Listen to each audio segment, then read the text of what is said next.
Good morning, everyone. It's great to have you all here spending this morning with us. I hope you've had a great start for your day. Welcome to our fourth and last webinar in the Make a Buzz webinar series. Today, we'll get a little bit deeper into the details of getting your messages through to your target groups. We'll be talking about email deliverability.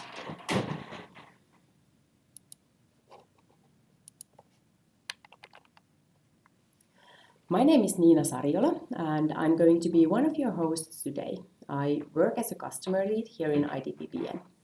Since the year 2000, I've focused my career on digital marketing, having been lucky to learn the beauty and complexity of it from different points of view. For the last 7 years, I've been working with marketing automation with both B2C and B2B customers locally and globally. I'm here today with Markku Alikoski, an IDPBN partner and system architect. He is the guru when it comes to the details of email deliverability. Markku, please introduce yourself to our listeners. Hi listeners. My little daughter once asked me, what does a system architect do?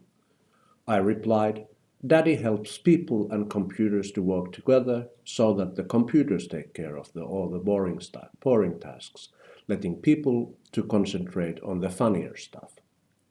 But seriously, I mainly work with data architectures, setting up systems and planning integrations between various marketing and sales clouds to make the information flow without friction.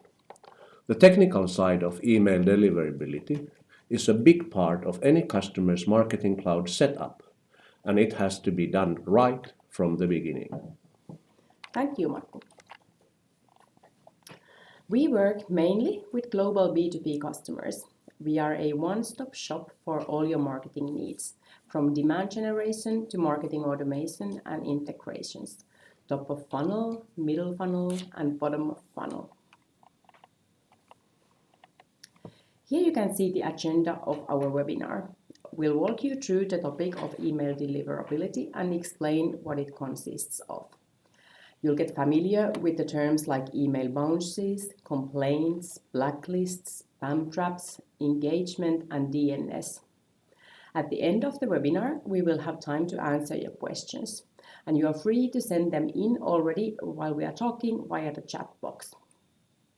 But for now, let's get to the topic of the day. Marketing nowadays is more and more technologically oriented and somewhat complex. It's pretty easy to get confused with different technical terms and concepts like email deliverability. It's a term that you hear quite often, but I think only a few understand what it really stands for. Markku, could you explain it to us? What is email deliverability anyway? Well, email deliverability is about maximizing the potential number of emails reaching your contacts' inboxes. Approximately 20% of opt-in marketing emails are not delivered to the inbox according to Oracle. The email service providers such as Microsoft, Gmail, Hotmail, or Yahoo decide which emails land in the inbox and which are blocked. This is determined by your overall sender reputation. Each ESP measures your reputation separately based on several different metrics, meaning that you can have immaculate deliverability on all Microsoft Manage's inboxes, but always fail delivering to Gmail. Repeated issues with the following indicators will increase the chance that an ESP will block your messages. These are the building blocks of email deliverability: number of bounces, complaints, engagement, how your email performs, authentication, the technical part, volume and frequency, blacklists, and spam traps. So what you are saying is that it's not something you could simply look up and purchase. Let's start to break it down. To begin with, emails do bounce, don't they? I've heard that there are even different kinds of bounces. Why? Well, basically there are two kinds of bounces, hard and soft. A hard bounce back is when a recipient email address does not exist, or email domain doesn't even exist, or recipient email server has completely blocked deliverability. Soft bounces can be of type technical or block. Technical soft bounce is when recipient mailbox is full over quarter. Recipient email server is down or offline temporarily, or email message is too large or rejected by receiving email server. A block soft bounce, again, is when email server rejects the email due to filtering issues, such as URL blocks, lack of proper authentication, or the domain or IP address is found on a blacklist utilized by the receiving domain. According to IBM Watson Marketing's 2018 benchmark report, the global average hard bounce back rate in B2B mailings worldwide was 0.52. Hard bounce backs are contacts in your marketing cloud that you can't reach. Their email addresses are wrong or have simply expired. Sometimes this can be caused by a typo in an email address, so it's worth checking. But in most cases, it's simply best to remove all hard bounce contacts from your database.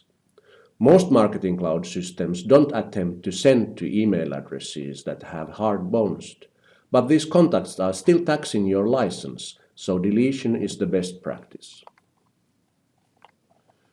We don't have a meaningful average on soft bounce backs, since they vary from system to system and even with time. With technical soft bounces, inbox full, etc., very little can be done. After 3 or 5 repeated soft bounces, most marketing automation systems mark the email address as a hard bounce. Block soft bounces have to be investigated thoroughly. Luckily, when a soft bounce occurs, the receiving email server responds with an error code and an explanation. It's very important to investigate soft bounce back reasons on a regular basis. For example, one customer of ours started to get an alarming number of soft bounce backs in their campaigns. A closer analysis revealed that an operator in Finland, Elisa, had started blocking messages sent by the customer's Eloqua marketing automation system. We contacted Elisa and they removed the block. You mentioned that complaints, blacklists, and spam traps also play a role in overall deliverability. Could you explain them in a little bit more detail? Well, complaints occur when someone marks your email as spam in their email client. People do it when they don't remember opting in, or your content is irrelevant, or your email frequency is annoying. Blacklists are a bit more serious, and there are 3 main types. Enterprise spam firewalls, used and maintained by corporate IT departments. Private blacklists, internal blacklists that most major ESPs maintain. For example, Gmail and Microsoft use internal blacklists for their spam filtering technology. Public blacklists, and there are many of these, hundreds, maintained by anti-spam organizations like Spam House, Spam Cup, etc., etc. A spam trap is a honeypot address made publicly available, used intentionally to collect spam and lure you to send email. Okay, how do you avoid complaints, blacklists, and spam traps? Set up a custom domain so the domain used in your tracking links matches one in your from address. Keep a permission-based list. Never buy, rent, or borrow subscriber lists, as these are not permission-based and can contain spam traps. Use a confirmed double opt-in list to stop fake sign-ups, bots, and spelling errors from sending your emails where they are not wanted. Make sure your from details mention the business the email is coming from. Keep content relevant by using personalization and dynamic content. Let subscribers know how often you will be sending. Don't overwhelm your subscribers with too many emails. Don't send so few emails that subscribers don't remember signing up. Okay. At this point, I want to remind you, our listeners, that you can send in questions by using the chat box in the webinar system. Markku, based on what I've heard, I think it's the engagement part that is the most essential. How should that be managed? The path to good deliverability starts with good content people willingly open and click. Successful engagement is measured by unique open, click-through, and click-to-open rates. Unique open rate is a measure that indicates how the sender address and subject line work. Each person contributes only once, it's unique, measured using an invisible image on the body of the email, meaning that only those recipients who have images visible are counted. Unique click-through rate indicates how your email content and call to action links and buttons work. As above, each person contributes only once, and it's measured using a marketing automation system tracking script on landing page or by redirect links. It only counts those recipients who have cookies enabled or were captured by redirect link. Click to open rate then is a good measure that indicates your email's overall efficiency, all factors included, sender, subject line, content, call to actions. And it's calculated comparing the number of opens to number of those who actually clicked. In the same IBM Watson report, the average unique open rate in B2B emails was 22.6. Average click-through rate 3.3, and the click-to-open rate 13. So if you are doing better than this, you are doing very well. However, rates do vary a lot by industry segment. For example, in automotive and transportation segment, the average unique open rate is 45.1, while in media and publishing, 18.9 is the average. Okay, let's then look at the volume and frequency. Obviously, your sending volume and frequency has a big influence in how your target group feel about you. Things to keep in mind. Big lists, millions of contacts, should be handled with extreme care. Always use a dedicated IP address for sending. Perform IP warming when deploying the instance. Send in smaller batches over a period of time. All marketing automation system can do it.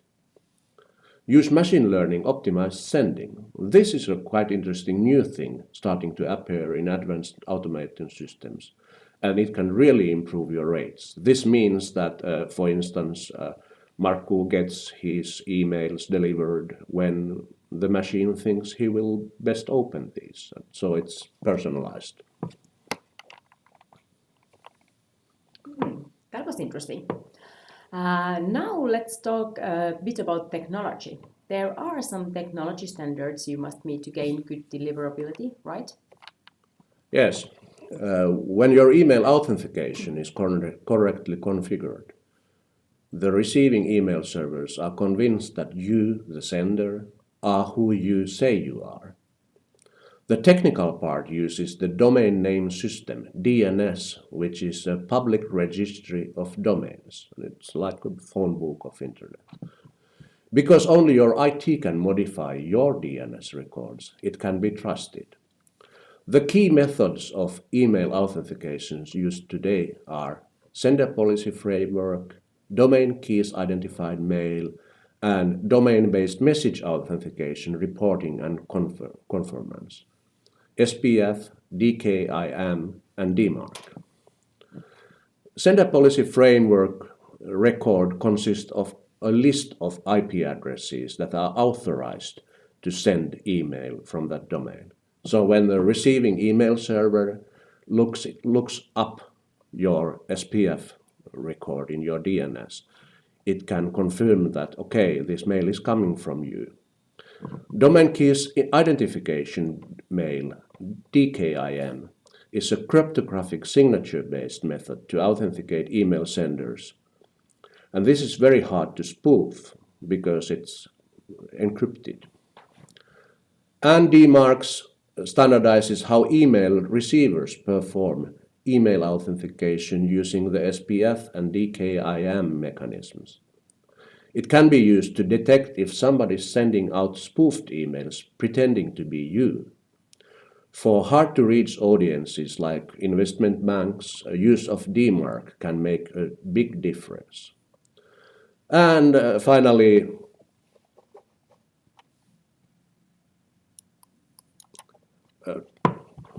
TLS, Transport Layer Security, means that all the traffic between the Marketing Cloud server and the recipient server is encrypted. All high-end Marketing Cloud systems support these authentication protocols, but an advanced level of branding and deliverability normally costs more. Thank you, Markku. I think it's about time to wrap it up. Let's share with our listeners the 3 most valuable lessons learned from this morning. Okay, 1. Keep your contact database relevant, use narrow segments and delete bounces and unsubscribes. Study your rates, figure out what it takes to beat the benchmarks. Experiment a lot, use litmus, A/B testing and creativity to reach your goals. It smells like work, right? Not if you have IDBB and dashboards that are calibrated to your industry segment. Thank you so much, Markku. The beauty of email deliverability seems to lie in the details. It's not something you can just fix once, but rather a continuous process to be monitored and managed. I am sure our listeners have a lot of questions in mind. Now it's time to get them answered. Tanya, do we have any questions already sent in? Yeah, let's wait for a little bit. Hello, everybody. Good morning.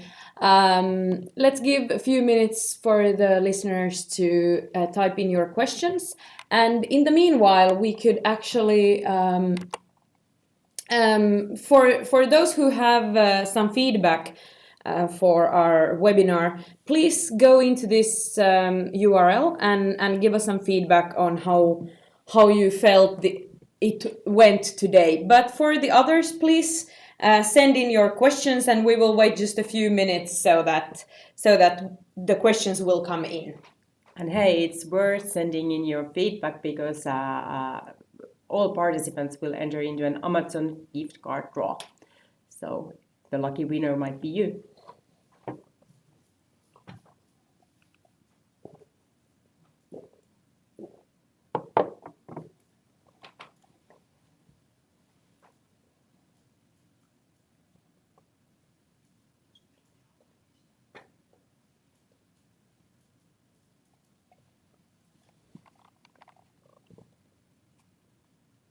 Is there anything, Markku, you would like to explain a bit more in detail while we are waiting for the questions? I would say that the most practical part that you'd really have to investigate is the engagement part.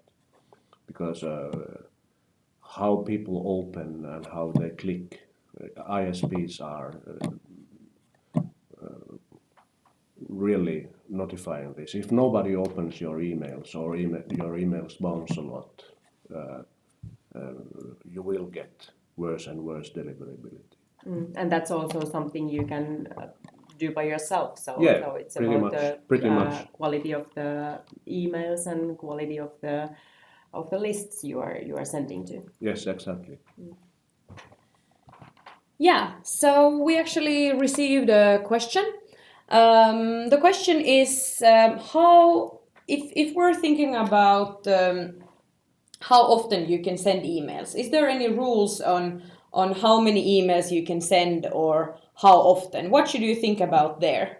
Actually, I think you will pretty quickly realize that if you are always sending, your rates will be going down. People won't open your emails. So and you get more unsubscribes also. True. So it's really actually related to the content you are delivering. If you are a local newspaper, your daily email notifications of top news articles is relevant. If you are a B2B car maker, car parts maker, you may not send daily emails. Yes. Thank you, Heidi, for the question. And then we have another question from Jonathan. So he asked if we were to recommend your email deliverability expertise to our customers, what might be the process for involving you? What would the offering perhaps look like? Well, in general, we make an email deliverability audit. So it's a standard procedure. We study your rates, check your technical details, and then suggest changes or improvements. One thing is also that we will investigate the bounce back reasons as far as we can. Yes, Isn't that true. Yeah. Thanks. It looks like that was the questions that we had today. So I think you can move forward. Yeah. And if you still have any questions, I will stay behind after the webinar and answer your questions in the chat. So no worries, they will be answered. And don't forget to send your feedback. Okay, thank you all. It was nice to have you here with us. And actually, this was the last webinar in our demand generation webinar series. So if you haven't seen the previous ones and you would like to see them, you can go to our website where you can find the recording. So idppn.fi. And of course, stay tuned for our upcoming webinars. We'll be sending out emails and invitations to them when they are coming. Okay, bye. Thanks. Thank you. Bye.